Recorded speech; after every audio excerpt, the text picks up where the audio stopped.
Assalamualaikum warahmatullahi wabarakatuh. Perkenalkan, nama saya Riza Hadi Saputra, dosen teknik elektro yang mengampu mata kuliah material teknik elektro dengan kode mata kuliah TE 20 1404. Jadi, mata kuliah material teknik elektro ini bertujuan agar mahasiswa dapat mengetahui bahan-bahan material yang ada di teknik elektro. Sebagai contoh, tujuannya adalah untuk mengetahui bahan-bahan semikonduktor, konduktor, superkonduktor, dan bahkan langsung diaplikasikan di berbagai pembangkit listrik. Seperti contohnya yaitu yang ada di panel surya ataupun yang ada di PLTS. Selain itu, material teknik elektro sendiri juga mengajarkan beberapa dasar-dasar kimia yang berhubungan dengan teknik elektro. Sebagai contoh, ikatan-ikatan ion, ikatan-ikatan kovalen, logam dengan non-logam, dan yang lainnya. Untuk penilaian dari mata kuliah teknik elektro ini sendiri terdiri dari beberapa, yaitu yang pertama ada pretest, yang kedua ada tugas, yang ketiga ada kuis, dan yang terakhir ada UTS dan UAS yang berada di tengah semester dan juga yang ada di akhir semester sebagai evaluasi mahasiswa yang mengambil mata kuliah teknik elektro paham dengan materi yang sudah disampaikan. Demikian dari saya. Assalamualaikum warahmatullahi wabarakatuh. Bismillahirrahmanirrahim. Assalamualaikum warahmatullahi wabarakatuh.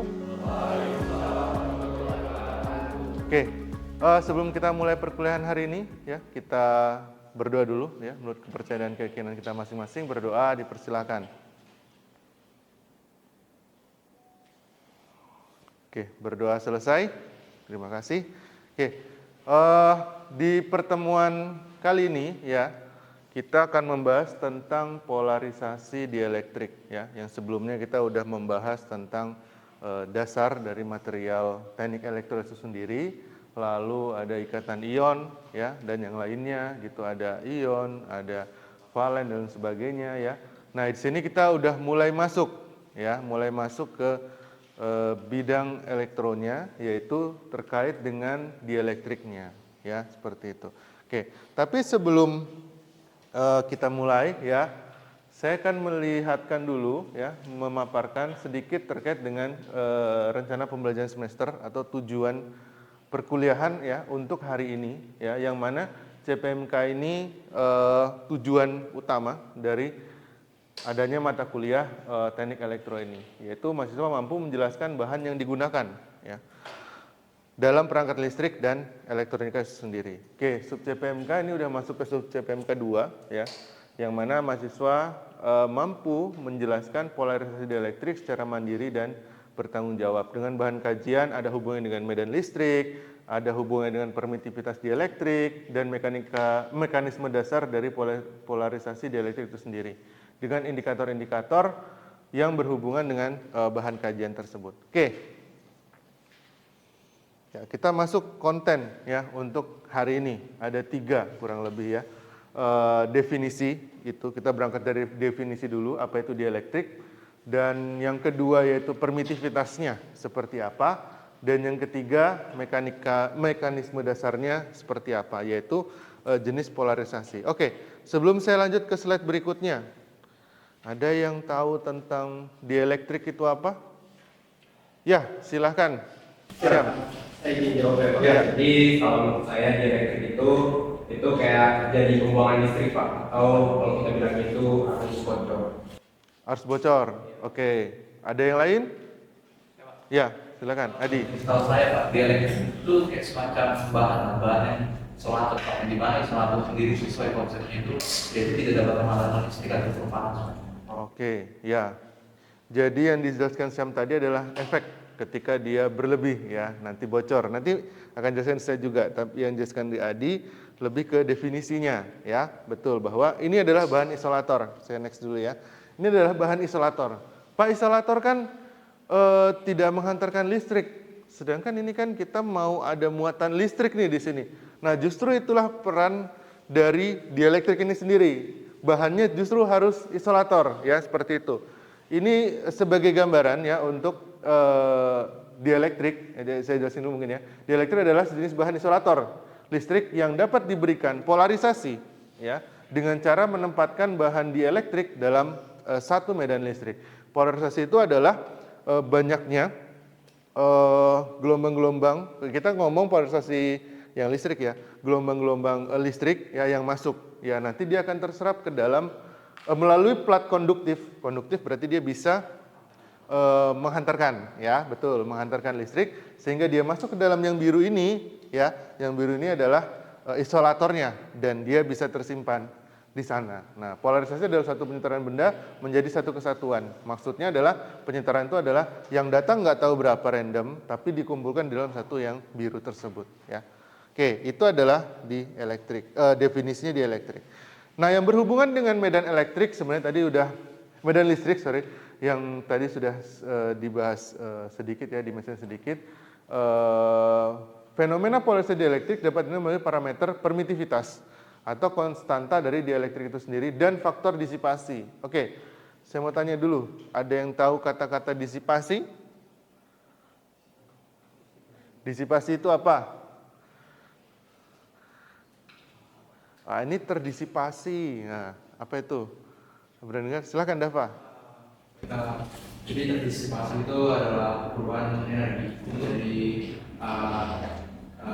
pasaran listrik. Dia akan ke bentuk energi panas karena terjadinya pemanasan yang berlebihan. Ya, betul sekali. Berubah menjadi energi panas, terdisipasi.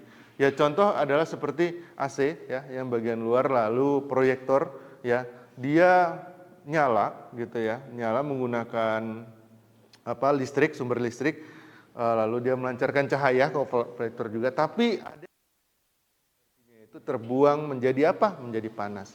Makanya di proyektor ataupun di AC itu kan ada kipas untuk mendinginkannya ya. Supaya alat tersebut tidak rusak, minimal target sebenarnya tidak sampai mendidih ya, seperti bukan mendidih, melepuh ya atau melebur ya. Saking panasnya, meleleh ya saking panasnya. Oke, nah ini jika disipasi maka dari fenomena energi listrik berubah menjadi ke dalam bentuk panas ya, menyebabkan pemanasan di bahan tersebut. Oke, contoh fenomena-fenomena dielektrik itu sebenarnya sudah kita sangat temui apalagi di dunia elektro ya, yang kita kenal yaitu ada di sini apa ini namanya? Kapasitor. Oke, tapi kalau pengalaman saya dulu saat saya kuliah, ketika saya mau beli kapasitor di toko elektronik gitu ya, mereka tidak tahu kapasitor. Apa namanya? Ada yang tahu? Elko, betul. Saya pun juga, oh Elko ya, oh ya oke, ya beli Elko Pak gitu. Tapi kapasitor, apa kapasitor gitu? Nah, mereka tidak tahu, tapi nama pasaran atau ketika nama belinya itu adalah Elko. Nah, Elko atau kapasitor ini banyak jenis. Kalau kita teorinya ya, ada kapasitor polar dan non polar ya, seperti itu. Nah, ini yang tidak ada plus minusnya ya, ini ada plus minusnya. Biasanya ditandai plus minus itu untuk kapasitor yang tabung seperti ini, dia ada sisi sininya, yang putih sini ya, itu minus biasanya, atau dia dari selisih panjang kaki, ya ada yang lebih panjang. Biasanya yang lebih panjang itu plus, ya seperti itu. Oke, nah kita bongkar dalamnya, kita lihat dalamnya. Nah di dalam sini jelas, kalau misalnya elektro atau elektrik itu ada dua, ada anoda dan ada katoda. Ada plus, ada minus. Dari bahan apa aja? Bebas, banyak material yang bersifat sebagai anoda dan juga katoda. Nah, disinilah terjadi perubahan muatan listrik. Pergeseran, perubahan ya, maupun pengendapan dari listrik tersebut, ya, muatan listrik tersebut, ya. Ada dari kuningan dan sebagainya, ya. Itu contoh, ya. Nah, penjelasannya dielektrik dalam kapasitor. Tadi kan katanya ada ini, Pak, ada isolator ya, seperti itu, ada isolator. Nah, ini ya, ini adalah isolator ya. Dia bentuknya bisa kertas atau bisa semacam agak kain gitu ya, tapi gampang robek gitu. Jadi masih ada fleksibelnya ya seperti ini. Nah, ini adalah dielektrik ya.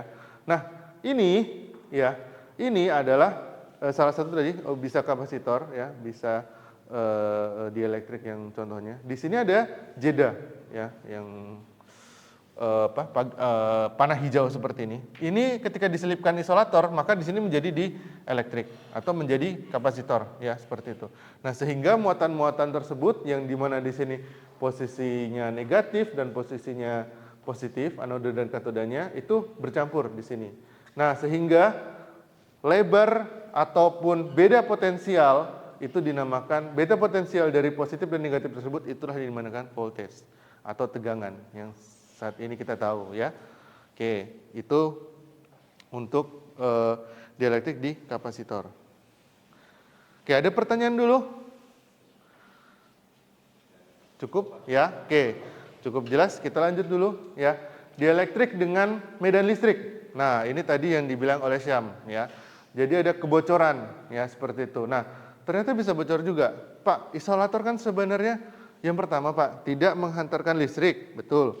Yang kedua, katanya kalau misalnya dia tadi dielektrik, dia bisa menyimpan listrik. Oke, tapi kok bisa bocor Pak? Nah, jadi ternyata ya rekan-rekan, itu isolator tersebut punya batas ya. Jadi dia ada batas ambang ya. Intinya muatan-muatan listrik yang ada di dalam isolator tersebut atau di dalam dielektrik tersebut itu tidak boleh melebihi batas. Nah, kalau misalnya dia melebihi batas, maka akan terjadi namanya kegagalan dielektrik.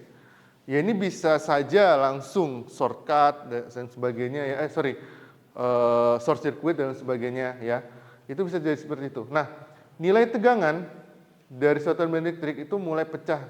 Yang tadi break itu ya, itu disebut breakdown strength karena kekuatannya sudah tidak bisa menahan lagi ya, seperti itu dari dielektriknya. Oke.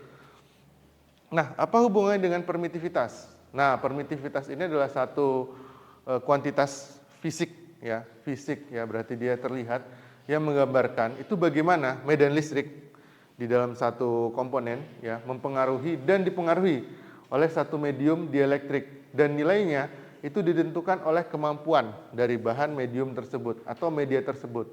Nah, ini ada hubungannya juga dengan polarisasi ya. Jadi hubungan dengan polarisasi adalah dia juga dapat mengurangi dari medan listrik tersebut ya, nilai dari medan listrik tersebut. Oke. Jadi permitivitas berkaitan dengan kemampuan suatu material untuk menyampaikan atau memperbolehkan. Jadi dia sebagai gerbangnya, gate-nya ya dari satu medan listrik. Boleh masuk atau boleh enggak. Sebanyak apa dia boleh masuk ya, seperti itu. Oke. Kalau rumus dasarnya ya mungkin sudah banyak tersebar ya seperti itu. Ini masih kita lihat dari sisi dielektriknya ya. Tapi di sini ada dua jenis sebagai contoh. Di sini ada vacuum. Vacuum itu berarti dia udara ya, tidak ada isolator atau benda sama sekali di sini. Ya, ini asumsinya adalah epsilon 0, ini epsilon ya. Epsilon 0. Sedangkan kalau dia ada isolatornya gitu, ini yang biru ini isolatornya gitu, yang kertas tadi atau apapun itu adalah epsilon saja. Nah, rumusnya adalah epsilon sama dengan epsilon 0 ketika dia vakum dikalikan epsilon dari R. Nah, epsilon 0 sendiri karena dia sebagai dasar itu sudah ada nilai ya yang sudah ditentukan, yaitu 8,85 kali 10 pangkat minus 12. Mohon maaf, ini 10 pangkat minus 12 farad per meter ya. Sedangkan dalam bahan itu ya epsilon R itu sendiri. Nah, bahan dari epsilon R sendiri kan beda-beda ya. Nanti ada tabelnya sendiri. Oke. Mana ini? Nah, lalu untuk ini video ya. Nanti mungkin bisa dilihat di rumah. Tapi saya coba akan jelaskan sedikit terkait dengan rumus-rumus yang ada di sini ya. Ini yang tadi sudah kita lihat permitivitas dari dielektrik tersebut ya, rumusnya kalau untuk mencari muatan listrik C sama dengan Q per V ya, yang mana Q sendiri adalah muatannya, ini kapasitas, ini Q-nya adalah kolom muatan dan V-nya adalah tegangan atau beda potensial ya, seperti itu. Saya next aja. Nah, ini yang tadi ya, muatan listrik tadi. C adalah nilai kapasitansi, Q adalah nilai muatan, dan V adalah nilai tegangan. Oke, apa hubungannya ini? Hubungannya nanti lanjut ke baterai, ya. Nah, di baterai itu, kalau misalnya baterai yang tipenya A2, A3 ya seperti ini ya, gitu. Itu adalah tipe baterai yang primer, ya dia hanya bisa dipakai sekali, habis itu buang, nggak bisa dicas lagi kan. Nah, ada tipe yang sekunder. Sekunder itu dibagi lagi menjadi dua. Untuk saat ini, ya yang saya tahu update-nya, baterainya tipenya lead acid atau basah, dan yang kedua adalah baterai lithium yang ada di HP kalian. Tapi kalau lead acid yang ada di motor kalian atau mobil kalian. Nah, bedanya apa? Ada yang tahu nggak bedanya apa? Apa bedanya baterai yang ada di HP kalian itu kan lithium ya, daripada baterai yang ada di motor? Sama-sama baterai nih. Tapi biasanya kan kalau misalnya kita ke toko beli yang baterai di motor namanya aki kan? Iya. Itu sama ya, itu baterai ya gitu ya. Itu bukan aki gitu. Ya memang maksudnya acu ya seperti itu. Oke. Ada yang tahu bedanya? Atau ada yang pernah ngecek baterai di HP kalian berapa sih? Baru beli HP nih.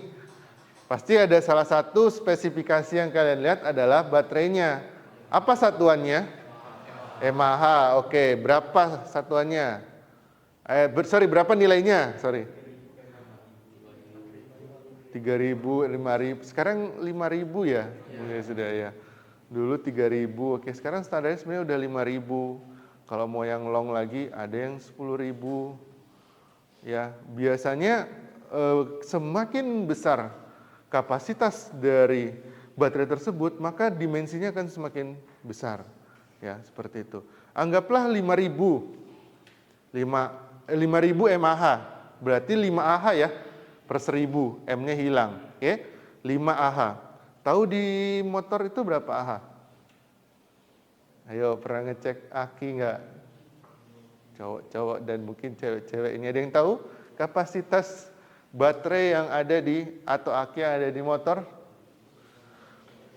Belum. Atau ada yang tahu di kendaraan? Saya mungkin nggak beli motor, mungkin mobil atau truk sekalian gitu.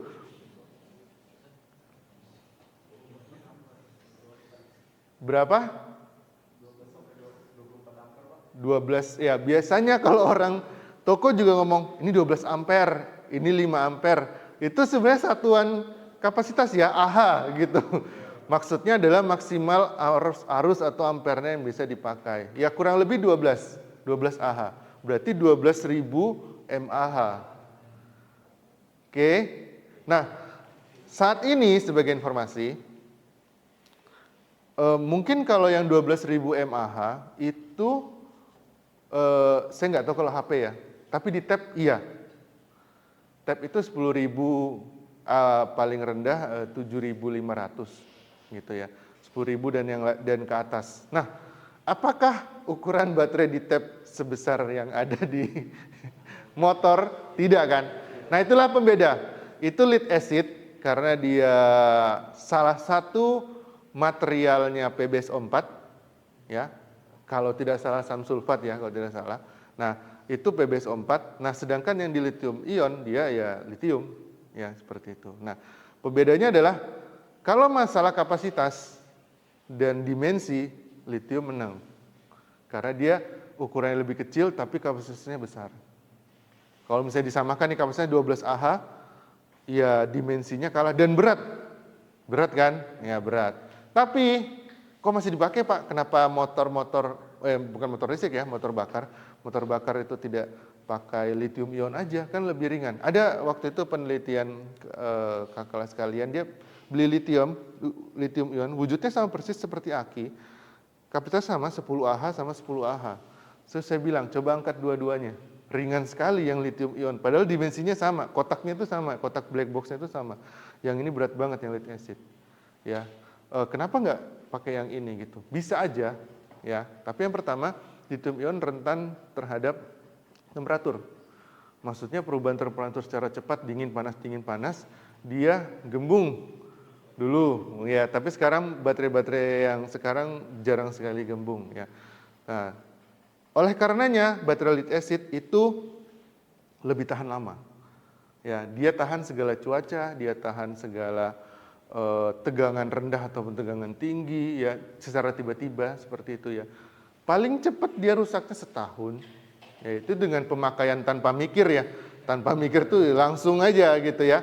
Langsung jalankan itu tanpa mikir. Nah, biasanya kalau ciri-ciri motor udah ngadat starternya, nah itu sudah segera. Kalau udah dapat selanya nyala, segera deh ke bengkel ganti ini. Ya, betul. Gitu. Tapi kalau kalian punya charger di rumah ya charge aja. Itu juga sebenarnya sifatnya konsumtif ya. Dia ribuan siklus. Tapi karena dia selalu nempel sama kabelnya, jadi dia nggak bisa siklus charge discharge. Jadi biasanya klaimnya 3 tahun tahannya, tapi biasanya setahun 2 tahun sudah ini. Sama juga baterai di panel surya ya, seperti itu. Itu pakai lead acid. Kenapa tidak lithium? Dia pakai lead acid.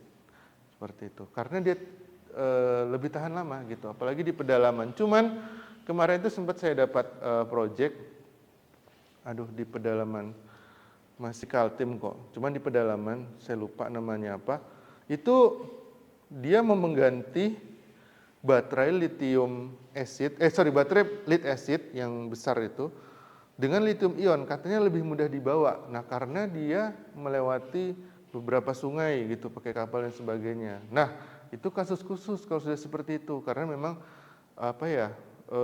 jarak tempuhnya kan sulit, medannya sulit maksud saya gitu ya, sehingga menggunakan lithium ya sudah nggak apa-apa, tapi resikonya lebih cepat rusak, nanti sering diganti aja seperti itu. Setidaknya kalau dia bawa baterai lead acid itu mungkin kapalnya nggak jalan gitu loh, karena berat sekali ya gitu, atau berkali-kali bolak-balik. Oke, mungkin itu ya cukup untuk baterai. Sedikit lanjut untuk mekanisme dasar polarisasi dielektrik ya. Nah, di sini ada 2 macam sebenarnya. Jenis pertama itu prosesnya instan dan berkelanjutan, continue. Lalu yang kedua itu prosesnya tidak instan, namun prosesnya berjalan naik turun secara bertahap. Nah, inilah yang kita namakan polarisasi relaksasi. Oke, ini jenis pertama ya, dia ada resonansi. Sebenarnya yang tadi ya, yang sudah saya jelaskan beberapa kali terkait dengan perpindahan muatan. Dan yang kedua, sini ada polarisasi elektronik, ya ini yang punya elektro lebih tepatnya, dia berhubungan dengan temperatur juga, tadi udah coba dijelaskan. Dan yang selanjutnya ini adalah polarisasi ionik, ya. Ionik adalah ikatan atom antara metal dengan non-metal, ya, seperti yang sudah dijelaskan di pertemuan sebelumnya. Dan yang terakhir adalah yang selanjutnya adalah relaksasi elektronik, ini sudah yang tadi ya dielektrik, sama relaksasi yang ionik, ya. Oke. Masih dengan sama tadi metal dengan non metal. Oke. Sebelum menutup ada yang mau ditanyakan dulu? Oke, untuk selanjutnya ya, ini ada tugas kelompok. Ya, karena tadi salah satu bahasan kita juga ada baterai. Nah, nanti untuk minggu depan sampai dengan minggu depan maksud saya buat kelompok ya untuk membahas jenis-jenis baterai ya dari sisi material beserta performansinya ya seperti apa. Oke, mungkin sebelum ditutup silakan ada yang mau membuat kesimpulan untuk pertemuan hari ini. Direkap silakan. Mungkin yang perempuannya yang didapat untuk hari ini sebagai evaluasi. Oke, silakan.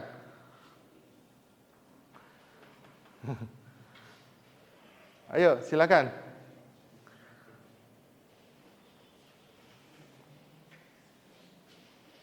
Ya, atau siapa? Silakan. Iya, silakan. Siap. Jadi saya cuma buat kesimpulan pada materi kali ini. Jadi materi kali ini itu kita belajar tentang dielektrik dan permisivitas. Ya, permisivitas. Jadi kalau kita berbicara soal elektrik, pasti kita nggak bakal jauh-jauh tentang yang namanya jurusan di prodi kita itu teknik elektro, yang dimana dialektrika itu sudah dijelaskan yaitu bahan isolator listrik yang dapat diberikan permitivitas.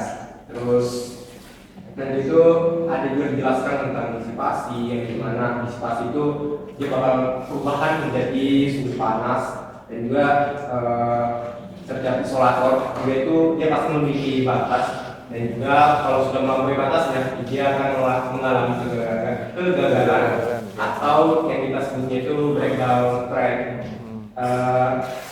Terus pada tadi itu kita juga dipaparkan tentang baterai, yang dimana baterai itu ada perbedaan lah. Kita tahu bahwasannya baterai di HP dengan baterai yang berada di motor itu memiliki beberapa perbedaan dan juga fungsinya masing-masing. Jadi kalau untuk kegunaan kedepannya kita bisa menyesuaikan dengan keadaan ataupun medan tempat dipakai. Oke, ya, terima kasih. Ya, terima kasih penjelasan rekap yang sangat detail sekali dari Syam. Ya, oke. Mungkin itu saja ya pertemuan untuk hari ini ya, sampai bertemu minggu depan ya dengan tugasnya. Terima kasih. Assalamualaikum warahmatullahi wabarakatuh.